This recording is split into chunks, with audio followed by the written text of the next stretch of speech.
Audio Jungle.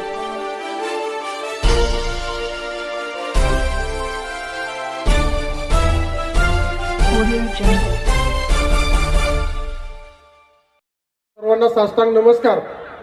Fursungi Uruli देवाची सार्वत्रिक निवडणूक 2025. खरं तर दादा राष्ट्रवादी काँग्रेस पार्टीचे अधिकृत 32 उमेदवार व 33वा नगराध्यक्ष यांच्या प्रचारार्थ आपण जाहीर सभेसाठी वेळ दिली, त्याबद्दल मी फुरसुंगी बेकराई नगर उरुळी देवाची माझे सर्व सहकारी असतील, सर्व माझे मतदार बंधू भगिनी असतील, यांच्या वतीने आपलं जाहीर असा आभार व्यक्त करतो. खऱ्या अर्थानं दादा फुरसुंगी उरुळी देवाची पुणे महानगरपालिकेमध्ये 2017ला गेलं, त्याच्यानंतरनं 2019 पर्यंत त्या गावांसाठी कोणीही प्रतिनिधी नव्हतं. 2019ला पुणे महानगरपालिकेच्या समाविष्ट 11 गावांची निवडणूक झाली. त्यामध्ये मला तुम्ही राष्ट्रवादी काँग्रेसतर्फे अधिकृत उमेदवारी दिली आणि ह्या सर्व जनतेने मला बहुमताने विजयी केलं आणि ह्या समाविष्ट 11 गावांचं प्रतिनिधित्व व या जनतेची सेवा करण्याची संधी दिली. हे करत असताना दादा माझी निवड 2019ला जुलै महिन्यात झाली. 2020ला कोविड आला.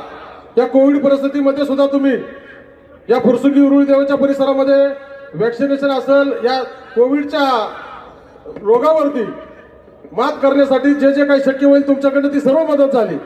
हे सर्व करत असताना कोविडच्या काळानंतरनं मुबलक निधी देण्यासाठी तुमच्याकडनं मोलाचं सहकार्य या गावांसाठी झालं.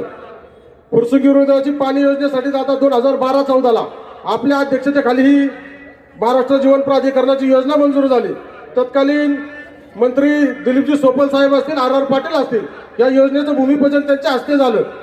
हे असं सर्व असताना आजचे स्थानिक आमदार असतील, आजी नेते असतील, हे सर्व आम्ही केलं, मी केलं, या अशा पद्धतीच्या गोष्टी या ठिकाणी होतात. खरं तर दादा हे कागदोपत्री सर्व आमच्याकडे सर्व प्रूफ आहेत, पण कुणाला उत्तरं द्यायची नाही. आपण जनतेच्या प्रश्नाला बांधील आहोत. या म्हणीप्रमाणे आम्ही जनतेच्या प्रश्नाची उत्तरं देतो. कुणी आमच्यावर कितीही टीका करू द्या, आम्ही कुठलंही उत्तर दादा देत नाही, कारण आम्ही तुमच्या मार्गदर्शनाखाली वाढलेले कार्यकर्ते आहोत. तुमच्याकडनं आम्ही एकच शिकतो, जनतेची उत्तरं द्या, जनतेची कामं करा. कोण काय म्हणते याच्याकडे लक्ष देऊ नका. दादा तुम्ही सकाळी 7 वाजल्यापासून संध्याकाळी 11 वाजेपर्यंत फक्त जनतेची सेवा आणि सेवा आणि तुमच्याच पाऊल ठेवण्याचा आम्ही सर्वच कार्यकर्त्यांनी मानस घेतलेला आहे. या एमजीबीची स्कीम मंजूर झाली दादा, त्याच्यानंतर अनेक सरकार आली गेली, ती स्कीम चालू राहिली आणि आज सकाळी 2023-24ला ती स्कीम पूर्ण झाली आणि ठराविक परिसरामध्ये पाणी आलं.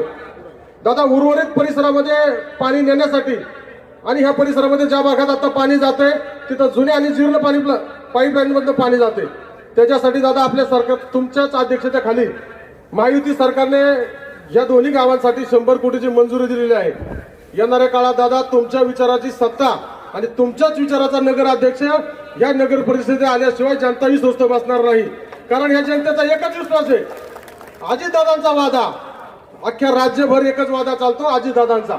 आणि दादा तुम्ही कायम फक्त विकासाचा वादा करता, कुठलेही भूलथापा नाहीत, जे होणार आहे तेच करणार आहे असं तुमचं कायम भाषण असतं. हे जनता सर्व तुमच्यामुळे, तुमच्या कामाच्यामुळे आमच्या बरोबर राहिलेली आहे. 32 उमेदवार आपल्या ह्या भागातनं फुरसुंगी उरुळी देवाची नगर परिषदेमध्ये आहेत, अधिकृत उमेदवार आहेत. आणि 33वा आपला नगराध्यक्ष संतोष फकीरा सरोदे, हे सुद्धा जनतेला मान्य असणारा चेहरा आहे. आणि दादा 32 उमेदवार, खरं तर प्रभारी म्हणून तुम्ही आम्हाला जे आमचे मार्गदर्शक हडपसर मतदारसंघाचे लोकप्रिय आमदार चेतनदादा तुपे पाटील यांनी जी निवड करण्यासाठी आम्हाला सहकार्य केलं. आणि खरं तर दादा हा पॅनल करण्यासाठी, सर्व गोष्टी करण्यासाठी माझ्याबरोबर प्रवीण शेठ कामते, संतोषजी पवार आणि सुहास आबा खुटवड दादा यांचं खरंच मला बोलायचं सहकार्य लाभलं आणि ह्या लोकांनी खरं तर सहकार्य केलं. दादा आज 32 उमेदवारांमध्ये अनेक नेते, कोणी उद्धव बाळासाहेब ठाकरे पक्षातनं आलं, कुणी भाजपमधनं आलं, कुणी इतर पक्षातनं आलं. दादा या सगळ्यांनी आपल्यावरती, तुमच्यावरती विश्वास ठेवलेला आहे. येणाऱ्या काळात ह्याही लोकांना आपण ज्या ज्या ठिकाणी संधी मिळेल ही तुमच्या मार्फत संधी मिळावी. जनता तर त्यांच्याबरोबर राहणार आहे दादा, कारण जनता आपल्या राष्ट्रवादी काँग्रेस पार्टीचे सर्व उमेदवार हे जनतेला अपील असणारे आहेत. इथून मागच्या काळात 5-5, 10-10 वर्ष या लोकांनी इथं कार्य केलेलं आहे. 32 उमेदवारातला एकही चेहरा दादा तुमच्या मनीनुसार, त्याच्याकडे पैसे असू किंवा नसू, तो जनतेला अपील पाहिजे, जनतेला मान्य पाहिजे. जनतेला मान्य असेल तरच ते माझ्या पक्षाचा उमेदवार असेल. नुसते कुणाकडे पैसे आहेत म्हणून त्याला उमेदवारी मिळणार नाही, अशी दादा तुमची कायम घोषणा राहिलेली आहे. माझ्यासारखा सर्वसामान्य कार्यकर्ता, शेतकरी कुटुंबातला कार्यकर्ता, माझे स्वर्गीय चुलते कैलास बाप्पू ढोरे यांचं या ठिकाणी दादा अतिशय समाजामध्ये सामाजिक बांधिलकी जपण्याचं काम त्यांनी 30 वर्ष केलं आणि त्यांच्याच कामाला प्रेरित होऊन मी सुद्धा त्यांच्या पाठीमागे काम केलं आणि त्याचा जनतेने कौल दिला आणि मी समाविष्ट 11 गावांचा नगरसेवक झालो. येणाऱ्या काळात दादा आम्हाला तुमच्याकडून गणेश डोरे म्हणून एकच दादा आश्वासन देतो, इथून पुढच्या काळामध्ये मी तुमच्याकडे कुठल्याच पदासाठी आणि पक्षासाठी येणार नाही, कुठलं पद नको, पण ह्या भागातला जो विकास दादा 2022ला नगर परिषद केली, नगर परिषद करत असताना त्यांनी सांगितलं की नगर परिषद केल्या 250 कोटी रुपये निधी आम्ही ह्याच्यासाठी आणू. दादा आम्हाला सुद्धा त्या ठिकाणावर टू व्हीलर फिरताना लाज वाटते की ज्या गल्लीमध्ये जाईल, ज्या एरियात जाईल, सर्व रस्ते खड्डेमय झालेले आहेत, सर्व ड्रेनेज लाईनची दुरावस्था झालेली आहे.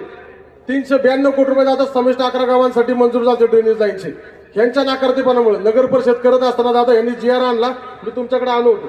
GR मध्ये त्यांनी आणलं की पुणे महानगरपालिकेने या दोन्ही गावांची फक्त देखभाल दुरुस्ती करायची, भांडवली कामांचा दादा सर्व निधी परत पुणे महानगरपालिकेकडे वर्ग झाला.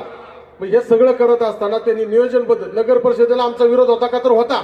आज ते ओरडतात की ज्यांचा विरोध होता त्यांना आता मत मागण्याचा अधिकार नाही. आम्हाला मत मागायचा अधिकार आणि इलेक्शन लढवायचा अधिकार संविधानाने दिलेला आहे आणि तो अधिकार आमचा कुणीच घेऊ शकत नाही. कुणी किती मोठा असू द्या, कुणी आमदार असू द्या, खासदार असू, आज संविधानाने दिलेला अधिकार आहे, ही लोकशाही आहे. त्याच्यामुळे ह्याच्यातून आम्हाला कुणी रोखू शकत नाही. आणि दादा माझ्यासारख्या कार्यकर्त्याबरोबर तुमच्यासारख्या मोठ्याचा नेत्याचा हात आहे. अनेक गोष्ट दादा आम्ही जोपर्यंत त्यांच्या विचारात होतो तोपर्यंत आम्ही चांगले, आज त्यांच्या विचारात नाही तर आम्ही टगे झालो, गुन्हेगार झालो, गुंड झालो. ही अशी भाषणं दादा आमच्या बाबतीत होत आहेत. असो दादा अधिक न बोलता एकच सांगतो दादा, फुरसुंगी उरुळ देवाची दुरावस्था खूप झालेली आहे.